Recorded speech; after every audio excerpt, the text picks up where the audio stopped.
Buenas noches, buenas tardes, buenos días, en el momento que lo puedas ver. Seguimos y continuamos con un nuevo episodio de Conectados Entrevista 2023. Bueno, y en esta oportunidad y en esta noche, que estamos ahora ya en el horario que estamos ahora, 11 menos 3 minutos, puntuales, ¿eh? Ahora rompimos el récord, empezamos un poquito antes. Tenemos eh,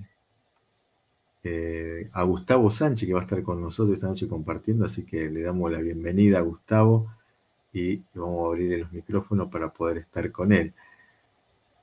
Gustavo, ¿qué tal? Muy buenas noches. Gracias por sumarte a Conectado a Entrevista. Buenas noches. Hola, buenas noches David, buenas noches audiencia, es un privilegio para mí poder estar acá. Dios les bendiga. Bueno, un gusto que puedas estar, la verdad, un placer.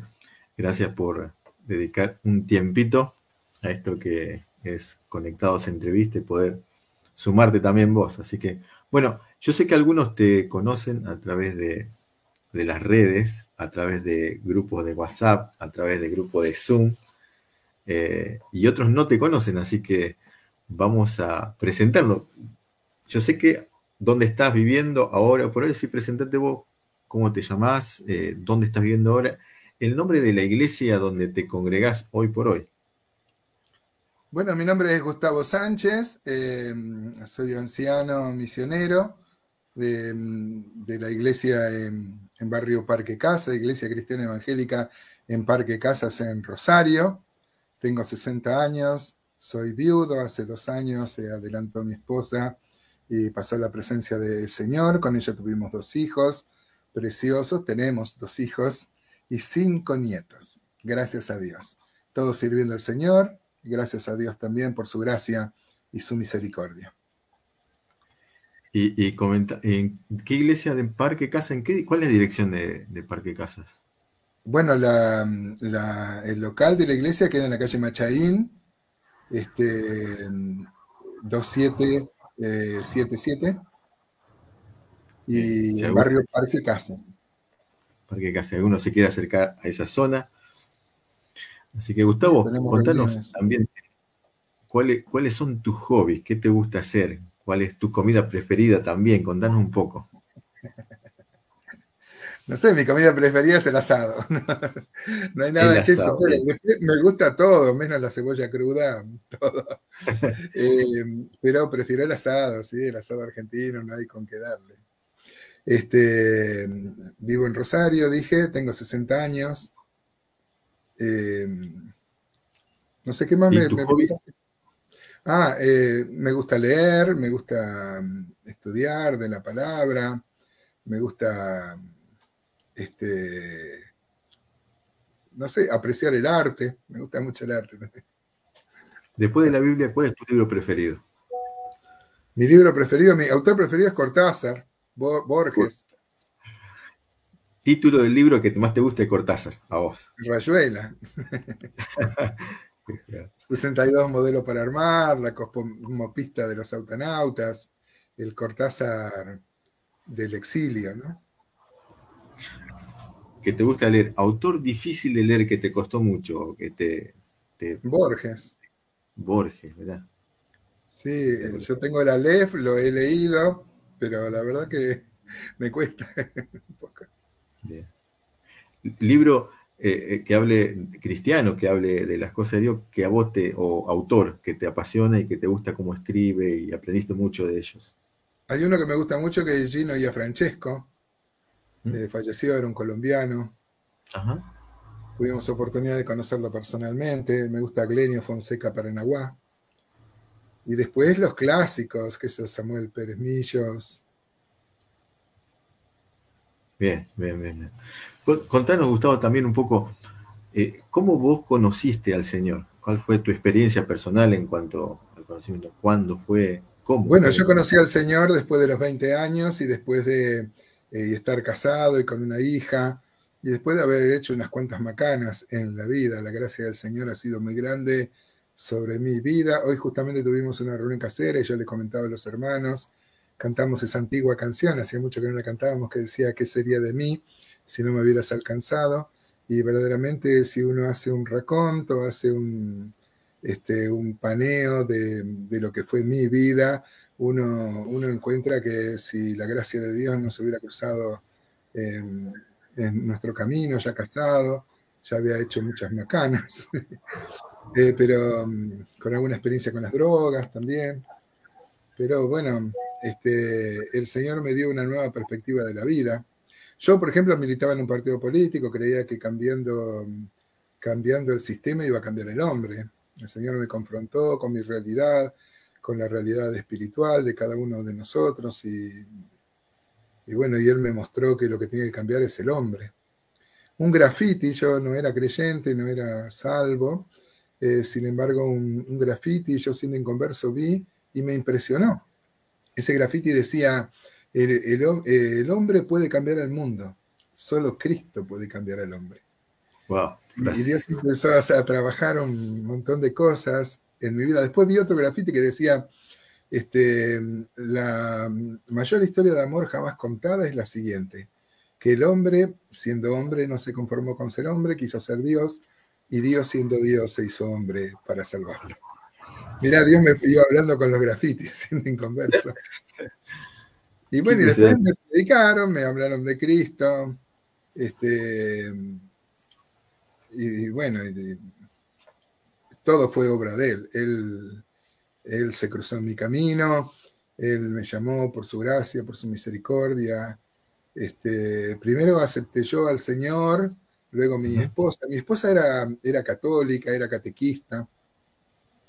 Yo no, yo era más bien ateo, aunque simpatizaba mucho porque mi esposa servía, digamos, hacía catequesis con un cura que compartíamos mucha visión de la realidad política. Era un cura, hoy se llaman de opción a los pobres, en ese tiempo estaba más cerca de la teología de la liberación, y la verdad que me llamó la atención, primero eso, Dios fue trabajando por diversos aspectos, ¿no? Diversos, viste, yo planté, Apolo regó, pero el crecimiento lo ha dado Dios. Bueno, sí, Dios me fue hablando con diferentes personas y luego tenía amigos. Yo debo reconocer que, digo, Dios tuvo mucha paciencia conmigo porque yo me pongo a analizar y muchas veces me habían predicado, pero yo estaba muy ocupado con otras cosas. Yo creía en la revolución, yo creía que realmente había que cambiar el sistema. Bueno, el Señor me convenció, me mostró que quien debía cambiar debía ser yo. Y bueno, y caí de rodillas, ¿no? Y ahí empezó un proceso, si bien no me pareció que había cambiado mucho después de haber hecho la oración, sin embargo hoy puedo ver que todo fue diferente, que Dios se tomó muy en serio, que Dios hizo un pacto conmigo, yo acepté ese pacto. Y bueno, y acá estamos, seguramente no hemos crecido lo que Dios espera, pero por lo menos estamos acá sirviendo, siempre servimos al Señor. Mi esposa había aceptado y este cura le dijo que era una cosa buena que yo empecé a ir a una iglesia evangélica. Yo acepté al Señor en una iglesia pentecostal, viste que los pentecostales son más efusivos, son más... y bueno, y un poco me desengañé de la iglesia pentecostal y tuve en medio una crisis de fe, hasta que empecé a ir a la iglesia por otros amigos que tenía, que iban a esta iglesia donde ahora soy anciano. Ahí empecé por el año 85 del siglo pasado, del milenio pasado. Qué viejo que soy. Y bueno, iba yo los domingos por la noche, pero mi esposa me decía, bueno, yo te acompaño el domingo a la noche, si vos el domingo a la mañana venía a misa conmigo. Sí, bueno. Y empecé a ir a misa, fíjate vos, empecé a ir a misa los domingos a la mañana y a la noche íbamos juntos con mi esposa decía mi iglesia, no sé. Bueno, teníamos que cambiar muchas cosas, por supuesto. Bueno, y ella siempre cuenta que su conversión no fue aceptar a Cristo, sino fue dejar a María, por ejemplo, dejar la devoción que ella tenía a María. Y juntos, cuando entendimos bien todo el camino, yo también tuve que entender que no era una opción política, pues yo todo lo relacionaba con lo político. Yo me había enamorado de un Cristo así de la teología de la liberación. Y si bien tengo un respeto por los autores de la teología de la liberación, no era precisamente ese encuadre, ¿no? Y bueno, entonces nos bautizamos en un momento y de ahí siempre servimos al Señor, con muchas fallas seguramente, con muchas incapacidades que Él suple con su gracia. Mirá. ¿Te empapaste mucho de la lectura de Teología de Liberación? Y leí a Leonardo Boff, tengo varios libros, leí a Ernesto Gutiérrez, leí a, bueno, otros teóricos también. Me cautivaba, por ejemplo, Camilo Torres, ¿viste? Fue un sacerdote tercermundista que tomó las armas, mirá vos. Pero Mm, claro, yo creía que era eso el cristianismo. Y si bien sigo teniendo un profundo respeto, ¿no? Por los que tenían claro. otra opción, creo que no. Bueno, encontré que la verdadera revolución era la revolución interior. Amén. Estuve sacando cuenta y mientras vos decías unas fechas, pero exactamente más o menos, ¿en qué edad vos conociste al Señor? Y yo nací en el 63 y en el 85 pasó esto, 22 años tenía. 22 años. O sea que hace 38 años. Flor de juventud. Y bueno, estabas contando que también tu esposa salió del catolicismo. Para vos el cristianismo es un cambio de religión. ¿Qué es el cristianismo? Bueno, fue esa luz se va haciendo paulatinamente. Mi oración fue sincera y yo me entregué al Señor ahí en el año 85, pero no entendí todas las cosas Claro. eh, enseguida. Es más, yo creía que iba a ser una revolución y ahora lo sumaba a Jesús a la revolución primero.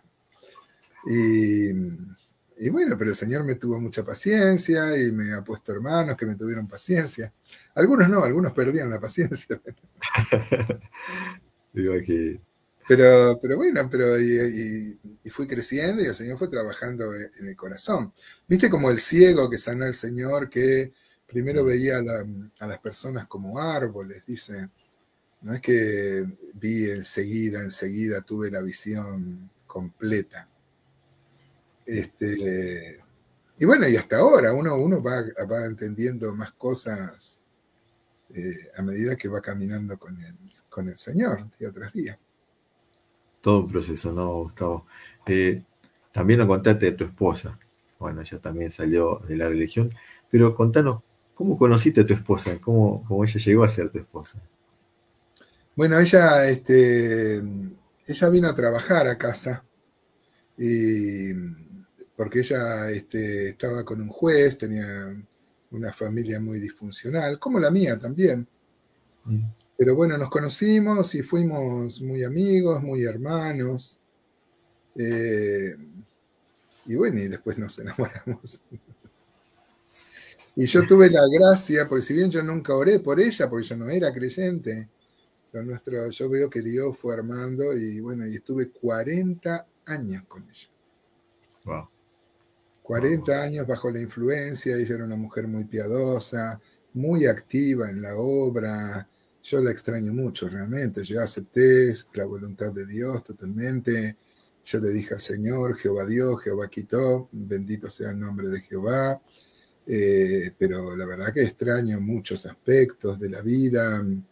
Yo siempre le cuento a los hermanos que mi vida es cristocéntrica y era cristicéntrica, pues Cristina se llama.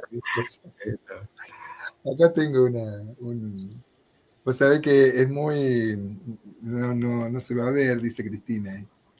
Bueno, esto era de ella, era un corazón que era de ella, mirá, es un corazón que era de ella, pero ella nunca lo usó, ella era docente también, y se lo había Ajá. regalado una alumna, no sé, como decía Cristina, pero ella decía, ¿cómo yo voy a usar un, un colgante que tiene mi nombre? Entonces no lo usó nunca, jamás ella se colgó esto.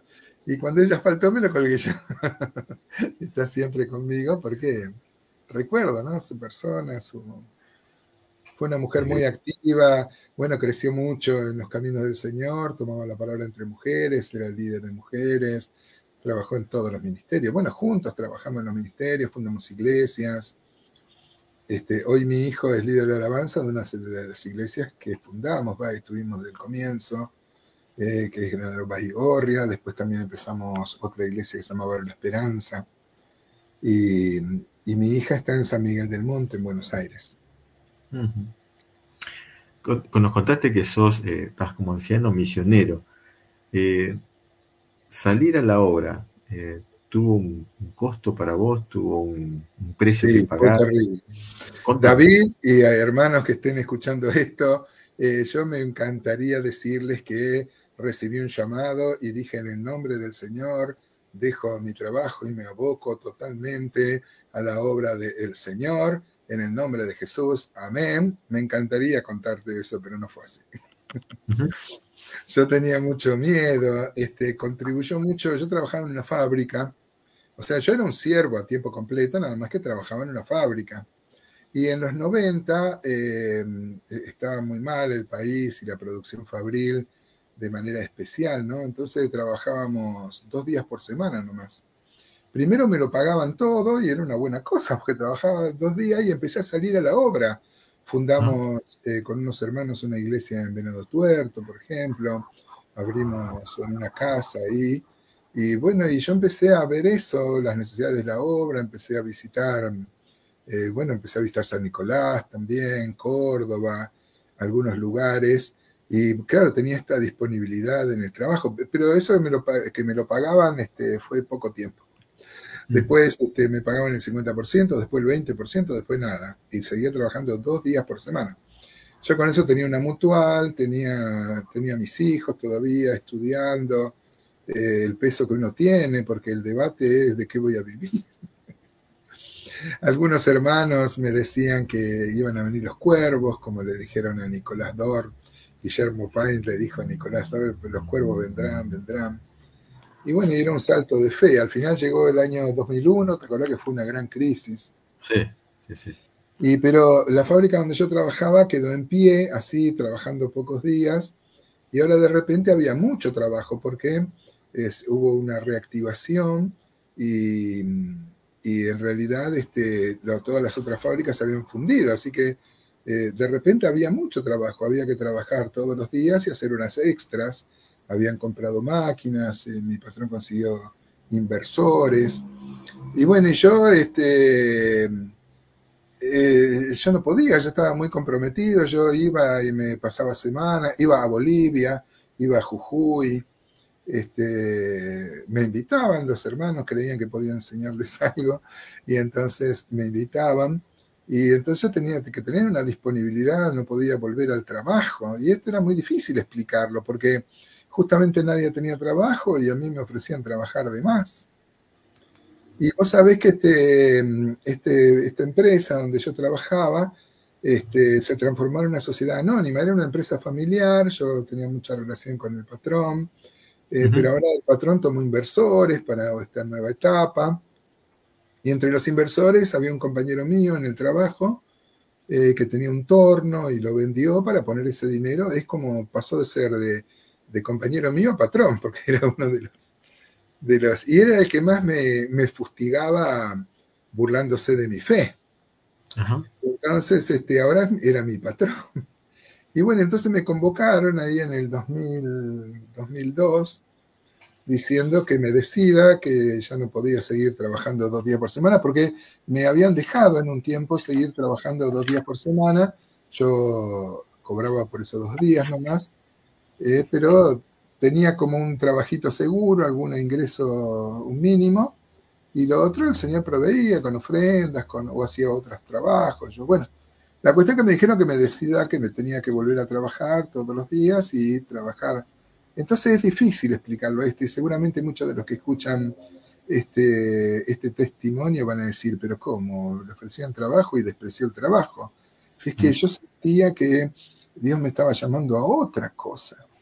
Pero era difícil con la familia, con los hijos, con el trabajo. Y entonces me llamaron ya a la sociedad anónima, ahora otros inversores, gente que yo no conocía. Y me llamaron porque yo trabajé muchos años en esa empresa. Entonces ellos me dijeron que me tenía que decidir, que por qué quería trabajar 2 días por semana. Y yo le dije que tenía un llamado de parte de Dios, que Dios me había llamado a asistir a iglesias con dificultades. Y entonces esas ahí estaba el compañero mío, que tanto se burlaba de mí. Entonces, bueno, me dijeron que lo analice, pero yo no podía seguir así, o me tenía que ir o tenía que volver a trabajar todos los días, todas las horas, e inclusive horas extras, me ofrecieron más dinero. Era tentador. Ajá.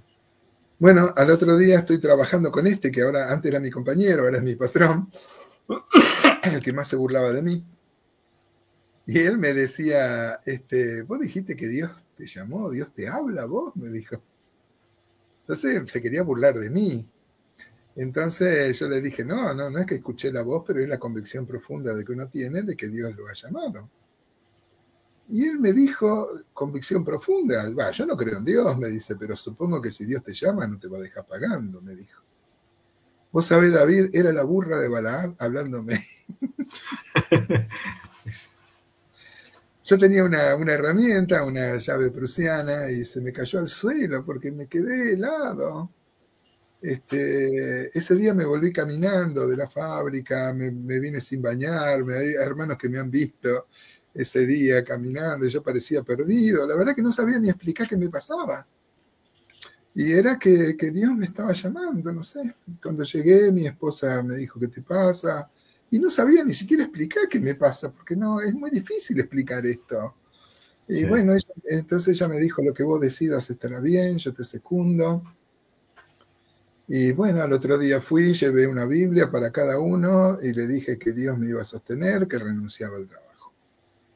Y bueno, y si bien salí, sentí un gran alivio. Eso era el año 2002, mira, hace 21 años. Sí. Pero sin embargo, también tenía mucho miedo. Pero tuve un montón de ofertas que nunca dije que no. Estuve viviendo en Tandil un tiempo porque íbamos a iniciar una iglesia ahí, después hubo un desacuerdo con los hermanos allá. Estuve en San Luis también, teníamos un proyecto, estuve con aborígenes,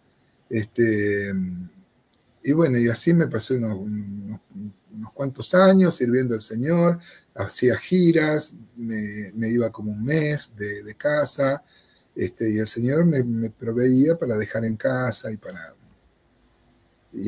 para la provisión de todas las cosas que se necesitan, ¿no? Y yo mentiría, David, mentiría, los que estén escuchando esto, si digo que alguna vez me faltó algo. Dios ha sido muy fiel, Jehová Jireh, Dios provee, Dios provee, Dios provee. Dios financia su empresa, su llamado. Él lo hace. Impresionante. Mientras compartía esto, Gustavo, me surgía justamente esa pregunta que te hacía tu compañero. En cierto modo, ¿cómo es que sabías? Yo pensaba, Dios habla, así, capaz que no habla audiblemente, pero Dios te puede hablar a través de una impresión del espíritu, a través de una seguridad interior o a través de un versículo bíblico. ¿Lo hizo a través de un versículo bíblico? ¿Te acordás que te haya marcado algún versículo bíblico? Pregunto. Sí, yo leía Hechos 13, ¿viste? Hechos 13 cuando Dios llama a la obra a Saúl, a Pablo y a Silas, no, y a Bernabé, a Pablo y a Bernabé. Dice que estaban los líderes de la iglesia en Antioquía y dice ahí que el Espíritu Santo habló y dijo, apartadme a Saulo y a Bernabé para la obra a lo que los he llamado. Claro. Entonces yo entendí que está bien, el Espíritu Santo estaba hablando ahí a la iglesia, pero le estaba diciendo apartadme, pero para la obra a lo que los he llamado. O sea, Dios ya había obrado en el corazón de Pablo y de Bernabé, ya lo había llamado, pero ahora estaba manifestando el apartarme, y el apartarme es para la iglesia. Ahora, yo también he visto que muchas veces, así fue el caso mío, yo digo, yo soy llamado, pero también Dios tiene que hablar y decir a la iglesia que me aparten, que me envíen, que me encomienden.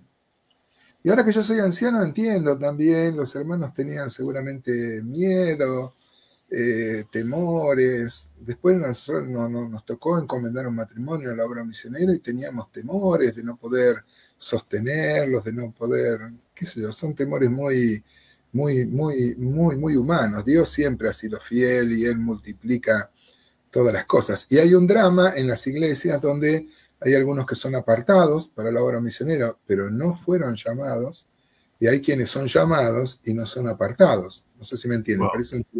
parece un trabalengua. Pero hay hermanos hermosos que son llamados y no son apartados, porque la iglesia tiene miedo, no sé. Y hay algunos que son apartados y no son llamados.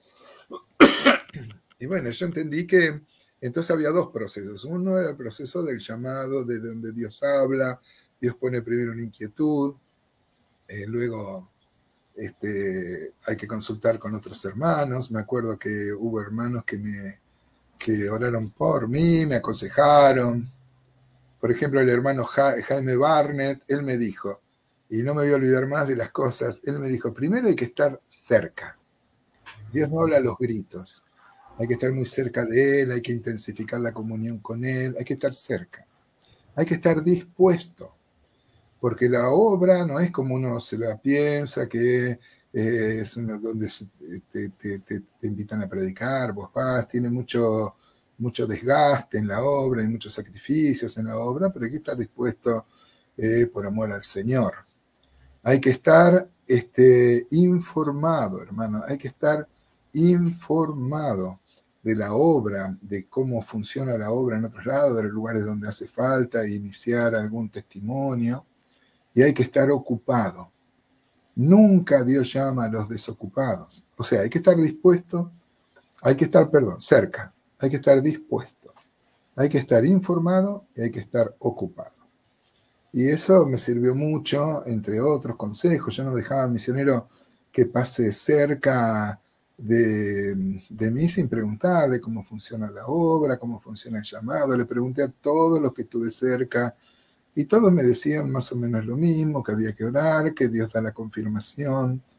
Y mi mayor miedo era el económico, la verdad, eso. Yo no lo veía tan así, pero era eso. Tenía miedo de que luego sufrí carencia y que mi familia sufriera carencia. Y bueno, y así fue. Dios hasta el día de hoy me ha provisto siempre. A veces tengo que orar más de la cuenta, pero Dios ha sido muy fiel conmigo, con mi familia. Mi hija es misionera, mi hijo es líder de alabanza, por la gracia del Señor también, ¿no? Extraño mucho a mi esposa, era una compañera bárbara para la obra. La verdad que me falta una parte importante de mí, sí. No solo de los aspectos prácticos, ella era muy hacendosa, muy buena esposa, era muy activa, era hiperactiva. Yo soy más tranquilo. Sino también en la oración, en la calma, a veces cuando uno se enganchaba mucho con algunos pensamientos extraños, ella era una gran calma para esto, orábamos juntos. La verdad es que crecimos mucho en el camino del Señor. Bueno, no sé si crecimos mucho, pero nos hizo mucho bien compartir tiempo con el Señor juntos. Yo siempre aconsejo a los matrimonios que hay que orar juntos, hay que leer juntos, hay que estar juntos en la presencia del Señor. Que un matrimonio solo anda cuando son tres, pero solo anda cuando el tercero es el Señor, ¿no? Nunca hay que meter a otro, ni siquiera los hijos, ni hablar de la amante, por supuesto, pero ni los hijos no son parte del matrimonio, los hijos son flechas, y los hijos como las flechas se tienen que ir. Por eso yo estoy re feliz, a mí lo que me falta es mi esposa. Mis hijos tienen sus familias, me han dado nietos preciosos, están activos, tienen su vida, estoy muy feliz por ellos. Últimamente tuve una operación, me sacaron 2 hernias umbilical y estuvieron muy presentes ellos. Y bueno, y tengo mucha relación, mucha comunión, una comunión diaria con ellos, pero me falta mi esposa. Eso. Y bueno, el Señor suple de manera especial, suple con mayor comunión. Yo encontré un tiempo en la oración matutina, un tiempo muy especial. ¿Qué sería de mí si me faltara ese tiempo, ¿no? La verdad que sí. Sí, pensaba me acordaba una frase, mientras vos compartías tu testimonio de tu experiencia personal en cuanto al llamado que te preguntaba, bueno, la importancia de tu esposa que siempre estás recalcando constantemente, así, lo que vemos en la entrevista. Me acordaba de eso que siempre se suele decir, si Dios llama, Dios paga, ¿no? Dios llama, Así Dios es. paga. Y vos dijiste, ese hombre habló como la burra de Balaam. La verdad que Dios pone personas, a veces hasta inconversos, para impulsarnos a hacer su voluntad, como siempre pasa, ¿no? A veces utiliza gente inconversa. Hoy, hoy por hoy, vos que estás inmerso en la obra como anciano, como también misionero, ¿cómo ves la iglesia del Señor, ya que tenés una amplitud bastante grande de lo que es la obra de haber visitado? Eh, ¿Pensás que la iglesia hoy está siendo un instrumento útil para ganar almas o nos falta algo como iglesia? Y creo que no, creo que estamos muy enfrascados en nosotros mismos, en nuestros proyectos.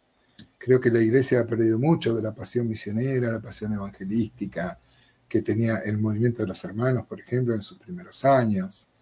Los hermanos vieron esto, dejaron todo, Cristo venía, esto había que anunciárselo al mundo. Y bueno, no sé, también son otros tiempos, ¿no? Yo creo que lo que más resultado da hoy es el evangelio relacional, hay que volver a los orígenes, que uno le predique a la tía, al vecino. Porque el evangelio también ha sido muy manoseado, hay mucho mal testimonio, no sé si te ha pasado a vos, pero a veces uno va y encara a unas personas y dice, ah, vos sos de esto, tal, y te hablan de tal y tal. Y bueno, y es difícil a veces hablar porque Cristo, uno tiene que anunciar a Cristo, no hablar mal de las otras experiencias. Pero creo que nos falta pasión misionera y nos falta pasión por las almas, lo que decía Oswald Smith, eh, pasión por las almas. Me parece que Ujú. estamos en deuda. Gerardo Ferace decía que la gran comisión se transformó en la gran omisión. La gran comisión se transformó en la gran omisión. Es es lo que falta. Y uno debe recordar que a nosotros nos encantan las promesas de la Biblia, y aquí yo estoy con vosotros todos los días hasta el fin del mundo, pero he aquí yo estoy con vosotros todos los días hasta el fin del mundo, pero sí vamos a todas las naciones, a todas las etnias, dice ahí, y hacemos discípulos, las bautizamos en el nombre del Padre, del Hijo, del Espíritu Santo, les enseñamos todo lo que Él nos ha mandado a guardar, como dice Mateo 28, 19 en adelante, ¿no? Ese es el Evangelio, es todo, es ir, predicar, hacer discípulos, bautizar, enseñar. No es solo repartir un folleto. Ujú. ¿Cuál ha sido tu experiencia más? Contar alguna experiencia que Dios te permitió ganar a alguien para Cristo y Dios te impactó a través de ese testimonio y que te causó un impacto para bien en tu espíritu, en tu alma. ¿Te acordás de algún testimonio en que Dios te permitió ganar a alguien para el De Señor mismo? personas, sí, hemos Sí. tenido, bueno, mucho. Yo tuve acá en casa viviendo 3 años un chico homosexual. Fue muy duro para él dejar sus hábitos, pero él se había convertido al Señor. Él tenía Mm. SIDA, Ujú. en el año 87, por ahí, 88. Eh, bueno, era muy duro para él resistir la tentación, pero uno pudo ver el cambio grande. Al final él decidió irse de casa y bueno, se apartó, después falleció, yo me enteré mucho tiempo después. Él le había dado instrucciones a su familia específicas que no me Ujú. avisen a mí, él no quería que yo lo vea en los últimos. En ese tiempo el SIDA mataba, ahora ya no mata a nadie, pero en ese tiempo era muy duro. Bueno, me acuerdo de eso, donde la gracia de Dios fue tan grande, la transformación total de una persona, pero bueno, el SIDA igual se cobró su vida, pero uno pudo verle la transformación y después mucho. Nosotros tuvimos 2 años un centro de rehabilitación de adicciones. Yo fui presidente de una fundación que tuvo, a mí me honra que la única vez que hubo un centro de rehabilitación de adictos de los hermanos acá en Rosario, fue auspiciado por la fundación que yo presidía. Bueno, ahí se trabajaba con los hermanos, con una iglesia en particular, que fue la iglesia en Funes, que nos ayudó muchísimo, muchísimo. Y ahí fuimos viendo la transformación de personas. ¡Qué bárbaro! La transformación total de personas. Es muy difícil por ahí dejar los hábitos con las drogas.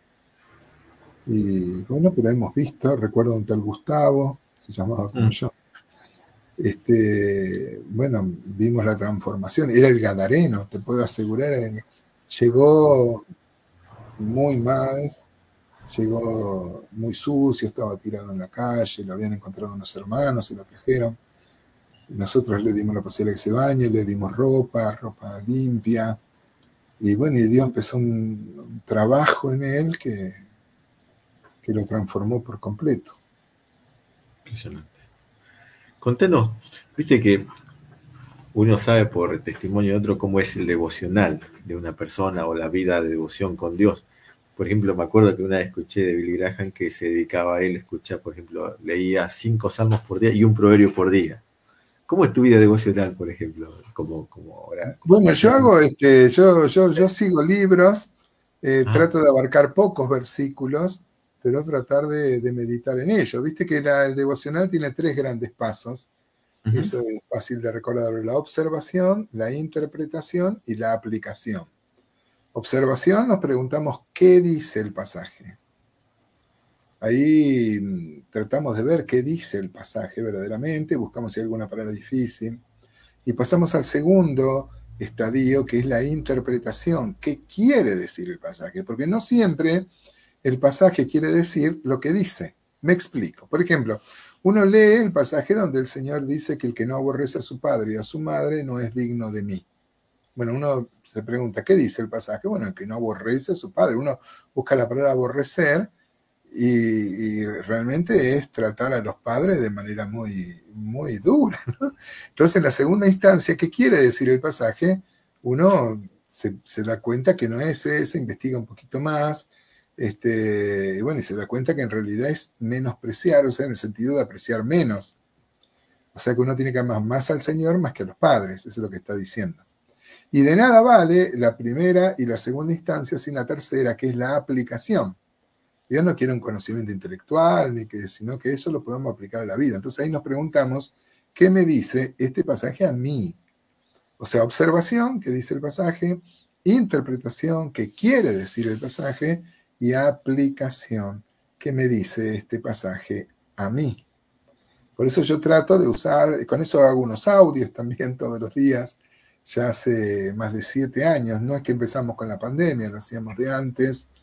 Y comparto el devocional, y eso es un ministerio muy amplio, muy extraño, porque hay gente que no conozco, que recibe los audios, y me mandan aportes, e iniciamos amistades, consultas, y a veces uno tiene todo como un pastoreo sobre personas que bueno, que han abierto su corazón y me cuentan cosas, y uno siempre aconseja espiritualmente.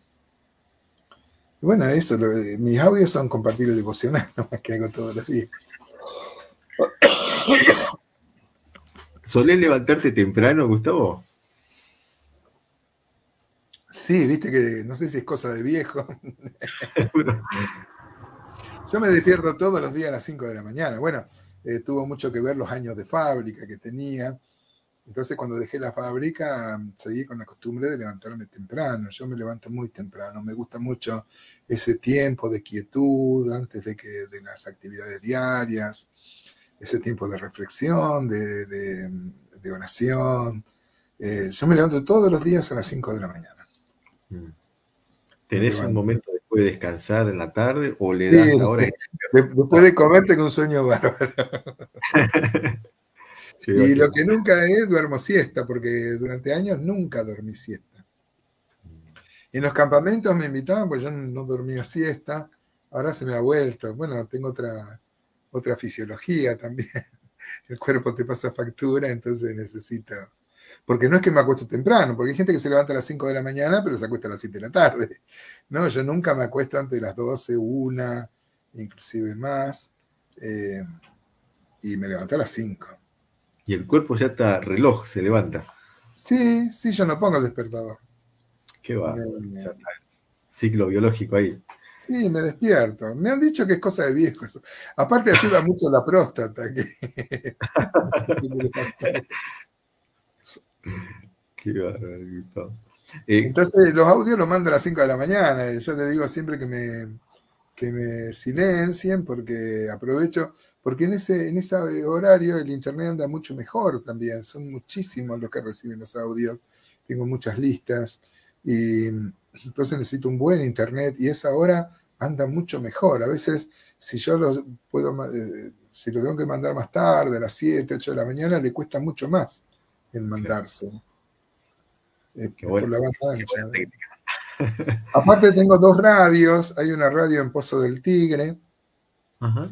en Formosa, y hay otra radio en Paraná que me pasa los audios, y bueno, ellos los pasan a las 6 de la mañana, así que por eso los mando a las 5 para tenerlos. Aparte Y, creo que uno tiene que empezar el día con la palabra primero. amén, Yo amén. después leo los diarios también, trato de estar informado, pero eso es después. Primero me levanto y estoy con la palabra. ¿Cuáles son cuáles son los libros, hoy por hoy, los libros de cabecera, aparte de la Biblia, que estás leyendo para cristianos para absorber algunos temas? Bueno, ahora tengo algún problema con la vista también, como estoy viejo. Tengo libros que tienen la letra muy chiquita y trato de leer, pero hay un autor que me gusta mucho a mí, que es Philip Yancey, no sé si lo conoces. Ah, sí, sí, sí, sí. Bueno, ahora estoy leyendo El Jesús que no conocía, que me cautivó.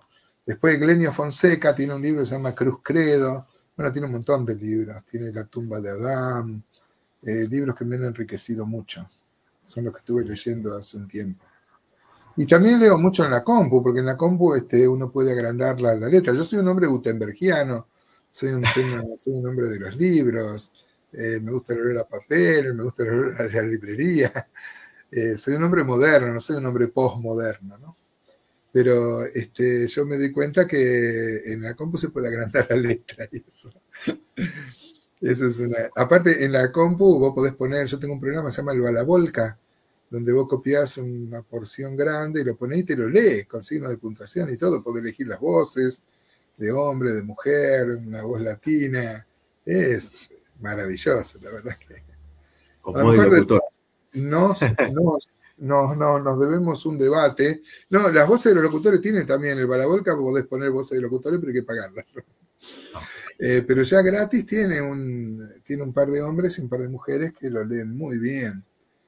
Hoy la iglesia se enfrenta ante un debate muy serio con la inteligencia artificial. Siempre hablamos de las ventajas de la tecnología y siempre la hemos podido sacar lo bueno que todo tiene, ¿no? Como dice el apóstol Pablo, examinar de la torre, tener lo bueno. Pero con la inteligencia artificial veo que vamos a tener que lidiar bastante porque me han contado que vos le podés pedir a la inteligencia artificial que te arme un mensaje. Por ejemplo, vos tenés que hablar de Josué y la inteligencia artificial te arma un mensaje. Entonces, no, tampoco vamos a prescindir de lo que es el estudio y la lectura y la oración. No, que vamos a llegar al momento que le pedimos a una inteligencia artificial que nos predique y que arme una conferencia, ¿no? no, jamás, Sí. jamás podrá igualar lo que Dios creó, un hombre predicando, la verdad que nunca lo podrá. Pero viste que Podrá se parecer. abren mensajes.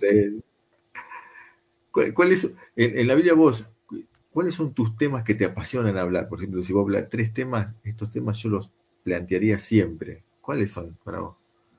Es que eso, la persona de Cristo, la soteriología. En un tiempo me cautivó mucho la escatología, eso, no sé, se va pasando, no sé, o se va reemplazando por otros temas también, la apología me interesa mucho, depende Ajá. de las necesidades también. Nosotros hemos tenido mucho debate con el calvinismo, entonces durante mucho tiempo estuve estudiando mucho de soteriología para poder dar respuesta a las demandas del calvinismo extremo, ¿viste?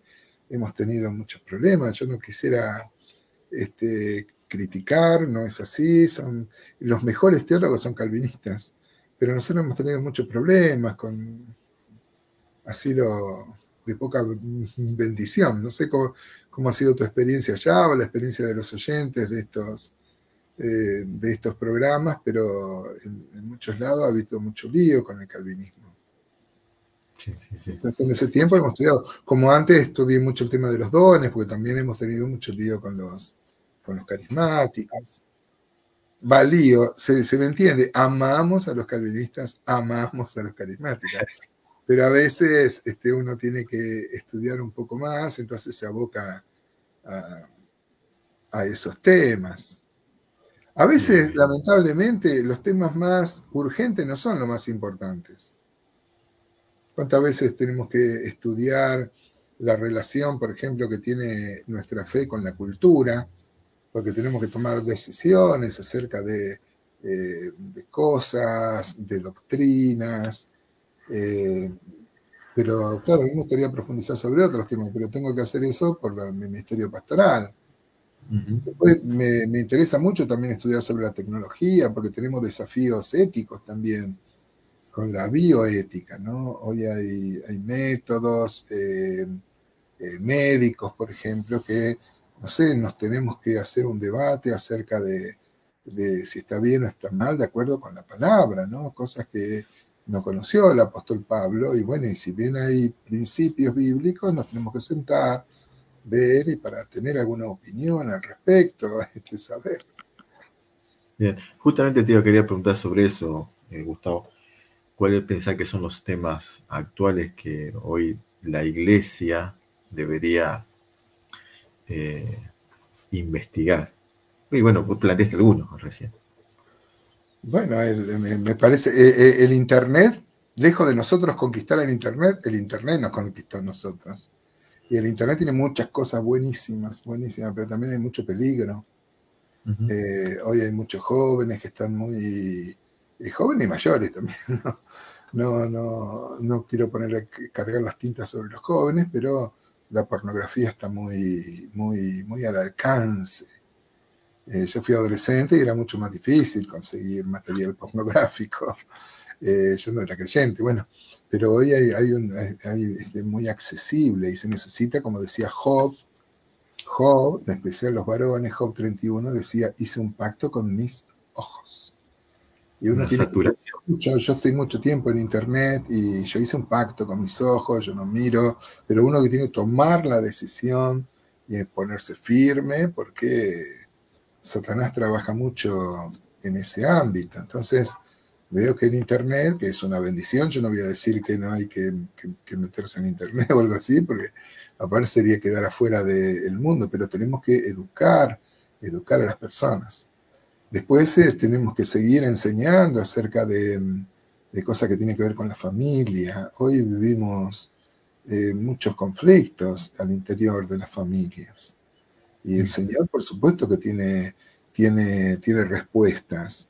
Pero nosotros también a veces, si bien decimos que el cristianismo no es una religión, tomamos al cristianismo como si fuera una religión. Entonces sigue siendo un motivo permanente de acción hacer que el cristianismo no sea una religión.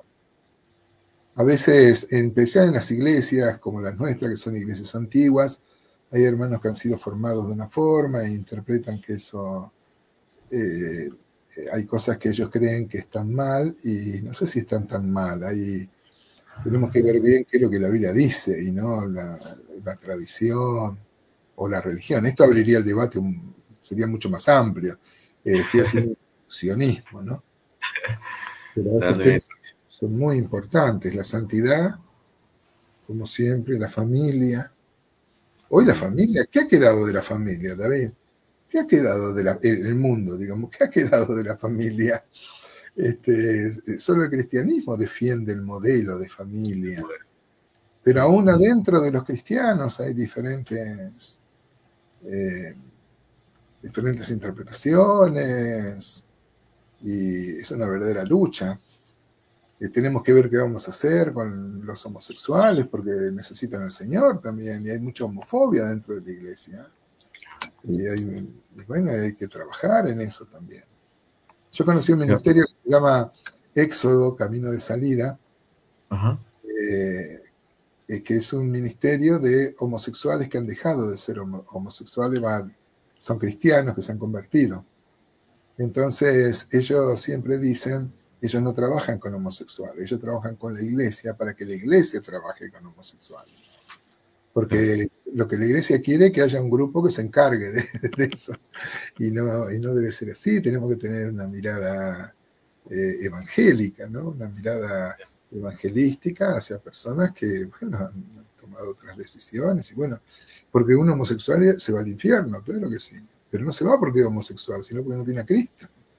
Entonces tiene que anunciarle a Cristo, y Cristo tiene que empezar a hacer el trabajo. Este chico homosexual que vivió en casa fue muy, muy, muy duro. Es más difícil salir de la homosexualidad que salir de la drogadicción, del alcoholismo. Es un lazo mayor. Es un tema para tratar. En algún momento sería lindo tratar específicamente ese como otros temas. Pero Gustavo, fíjate que hay mucha homofobia dentro de la iglesia. sí, yo pienso que sí.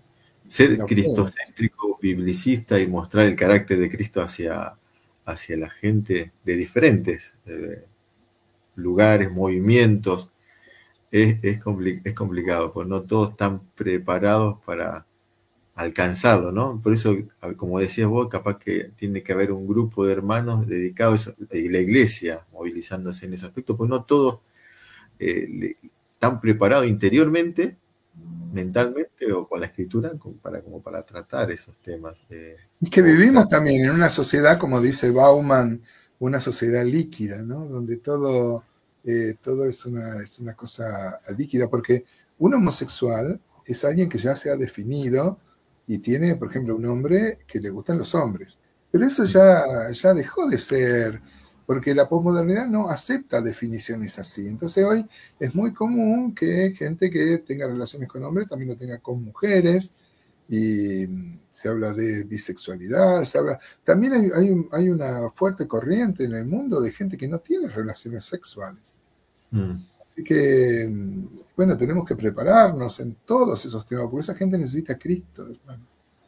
Necesita a Cristo. A veces la iglesia se transforma en un gueto, se atrinchera, y no es así. La iglesia es sal porque tiene que salar, y una carne solo se sala si la sal frota la carne, ¿no? A mí me encanta el asado y bueno, y tiene que salar la carne, ¿no? Aunque yo le pongo poca sal porque la sal hace subir la presión, pero tenés que frotar la sal con la carne, hay que salir.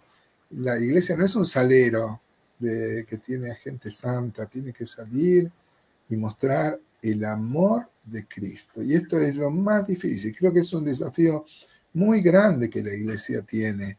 No cambiar las doctrinas, ¿no? Por supuesto, pero sí cambiar la metodología, cambiar la estructura. No somos por ahí iglesias generosas en salir a anunciar, en llegar a las personas. Seguimos esperando que la gente venga, ¿no? Y nos gusta estar juntos, y a veces la iglesia se transforma en un club de gente que les gusta estar juntos, y no debe ser así, para nada, para nada. Pero, qué sé yo, es una obra de la gracia de Dios, tenemos que ponernos en sus manos y ser usados por Él, porque Él es el más interesado. Nosotros somos instrumentos. Qué impresionante, Gustavo. O sea, como el tiempo ha pasado, la verdad que ha sido un privilegio haber compartido casi hasta una hora charlando, conversando de diferentes temas. Te quiero hacer unas últimas dos preguntas. Sí, dime. Le suelo hacer a los entrevistados. Si te tocara partir, ¿cuáles serían, si mañana te tocara partir, cuáles serían tus últimas palabras a dejarle a este mundo? Tanto a la Yo gente tengo las que... valijas hechas, hermano. Cuando falleció mi esposa, a los 2 días me internaron a mí, ella me contagió el COVID, ella partió por el COVID, tenía unas comorbilidades, lupus, pero Sí. del COVID. Bueno, y ese COVID también me lo quedó a mí, y 2 días después del fallecimiento de ella, yo me internan también con 80 de saturación, viste que si tenés menos de 90 te internan, yo tenía 80. No podía respirar. Hermano, qué feo es no poder respirar. Yo pensé que partía. Entonces, Cristina había fallecido, yo no tenía nada, me sentí realmente, yo pensé que esa noche partía. Yo le dije, bueno, Señor, será hoy, y no tengo nada que arreglar. No tengo, yo estoy con las valijas listas. Y así creo que debe vivir el cristiano, no tener nada que arreglar, no tener nada pendiente, arreglar una cosa con un hermano, con algún pariente, con algún familiar. No hay que dejar ningún cabo suelto. Uno siempre tiene que estar en paz con todos los hombres porque uno puede partir en cualquier momento y no puede dejar cosas sin hacer. ¿Viste el refrán que dice que no hay que dejar para mañana lo que puedes hacer hoy? Bueno, con nosotros tiene una vigencia total porque podemos partir. Entonces, mi consejo es estar en paz con Dios y con los hombres siempre. Siempre, porque podemos partir en cualquier momento a la presencia del Señor. Bien. Impresionante. Esa frase, estar con las valijas preparadas, es la primera vez que lo escucho en una entrevista, cada vez que le hago una pregunta, y me parece espectacular, una ilustración bárbara. Y la última pregunta que también suelo hacer es, ¿cómo te gustaría que te recuerden cuando pongan en la lápida una frase? ¿Pensaste alguna vez una frase en la cual vas a... Sí, viste como yo firmo. Yo firmo de una forma, viste que todos ponen su nombre y su currículum, ponen sus títulos, o qué sé yo, voy a poner, qué sé yo, Juan Pérez, licenciado en teología, qué sé yo, o pastor, o qué sé yo, algo que te defina. Yo firmo de una forma con la que me gustaría que se me recuerde. Firmo, Gustavo Sánchez, redimido en Cristo Jesús por la gracia de Dios. No tengo ningún otro título. Redimido en Cristo Jesús por la gracia de Dios. Y me gustaría que se diga eso, que fui un redimido en Cristo Jesús por la gracia de Dios. Si alguien quiere sumar, que trató de afectar a su ambiente, trató de servir a su generación, intentó como pudo servir a Dios, que es lo más grande de la vida. O sea que se cuenta que un misionero dice que había servido muchos años en África. Ajá. Y allá había perdido a su esposa, a sus hijos, había estado al borde de la muerte varias veces, había fundado iglesia. Bueno, él estaba viejito y se volvía para los Estados Unidos, que es de donde él era. Y dice que en el avión coinciden con una actriz que había estado una semana en África, que había ido a filmar una película, ¿no? Entonces él vuelve ya viejito para su país y coincide en el avión. Cuando llegan al aeropuerto en Estados Unidos estaban todos los periodistas. ¿Esperando a quién? A la actriz. Entonces dice que todo el mundo, los periodistas le preguntaban, ¿qué tal? ¿Cómo te fue en África? Qué bárbaro estar una semana, muchos mosquitos, sufriste mucho. Y ella dice, sí, yo hago todo este sacrificio por el cine, decía. Y contestaba preguntas y claro, y nadie estaba esperando al misionero. Entonces dice que pasó el misionero por atrás, estaban todos los periodistas con esta mujer, y él dice que tuvo una cierta, no sé si rebeldía, pero un reclamo al Señor. Le dice, Señor, esta mujer fue una semana ya, y viene y todo el mundo le pregunta por los mosquitos, yo te he servido toda la vida y llego a mi casa y no tengo ningún reconocimiento, no tengo a nadie que me espere. Y dice que el Señor le habló, como seguramente nos habla siempre, ¿no? Dice que el Señor le dijo, ¿y quién te dijo que llegaste a casa? No había llegado todavía a casa. Entonces, cuando lleguemos a casa, el Señor nos va a dar el reconocimiento.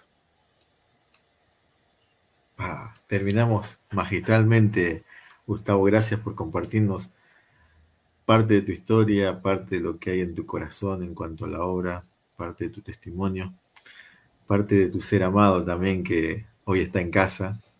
Amén. Ella ya llegó. Ya está en casa. Tanto le pedí al Señor que me la sane, me la sanó. Te mando un gran abrazo, Gustavo. Gracias a vos por la invitación, hermano. Gracias. Una honra, un privilegio. A ver. Esta noche estuvimos con Gustavo Sánchez, desde Rosario. Rosario siempre está cerca, así que un saludo para toda la gente de Parque Casas, de ahí de Rosario, y a todos los hermanos de Rosario que pueden llegar a estar viéndolo en cualquier momento también. Un abrazo grande y bueno, seguimos conectados en entrevistas, Dios mediante.